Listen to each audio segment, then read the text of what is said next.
Sabi ko nga, dalawang bagay lang. Itong nangyaring pinakamalaking corruption na ito ay either kasabwat si Pangulo o talaga namang napabayaan ng Pangulo.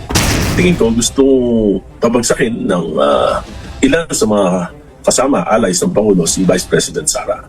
At ito ay ang pondo ng bayan ay ginamit to incentivize politicians to go against Vice President Sara. At siguro nagkamali siguro ng ika nga nakonsinte itong ganitong sistema.